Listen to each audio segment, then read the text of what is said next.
everything is changing right now in the world, and that's why the Colombian society is eager to use all these changes, to use all these new opportunities. The Colombian society has changed during the last 20 years, I can say. We have a constitutional amendment which is very focused in human rights, which is very focused in human dignity. I'm not in favor of special treatment for women because of women. I am in favor of human dignity. This is a question of principles. This is a question of beliefs. This is a question of human dignity again. So that's why we implement different laws, different policies, but of course the security policy, which is good for all the 46 million of Colombians. As some of you have mentioned, we in Colombia are not the cause of the conflict, but we have been suffering because of the conflict. All the women, displaced women, raped women, women who which children were recruited by the illegal groups, women whose husbands and children were killed for these people are suffering. So that's why we believe that we have to be part of the solution of the conflict, but also we have to be part of the development of our country. And I want to say something.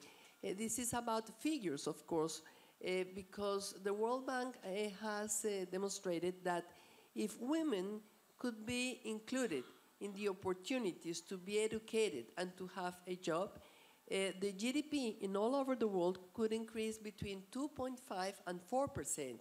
If women can have the opportunity to participate in labor and in the formal sector, the productivity in the entire world economy would increase until 20% or something like this. I don't remember exactly the number. So that's something that we would like to achieve in Colombia, to have women educated women participating in the development of the country and creating conditions to have a real peace. When I mentioned before that we believe that the state have to be present in all the territory, we really need to have education, a job creation in all the Colombian territory, because if we can achieve that, we are going to have less room for conflict, less room for narco-traffickers, less room for paramilitary and guerrilla, and more room for justice, more room for a real dignity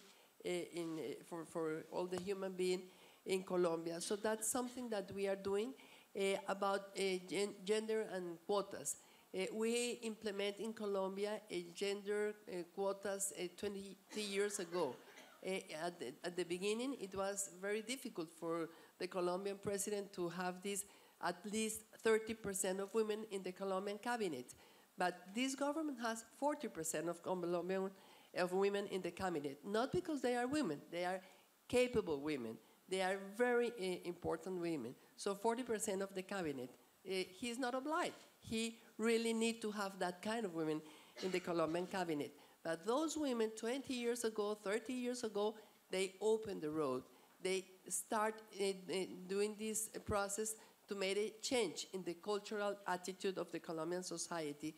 The six of us, we are nothing to change the culture from the humanity, because this is something that in 2,000 years or more has been the same.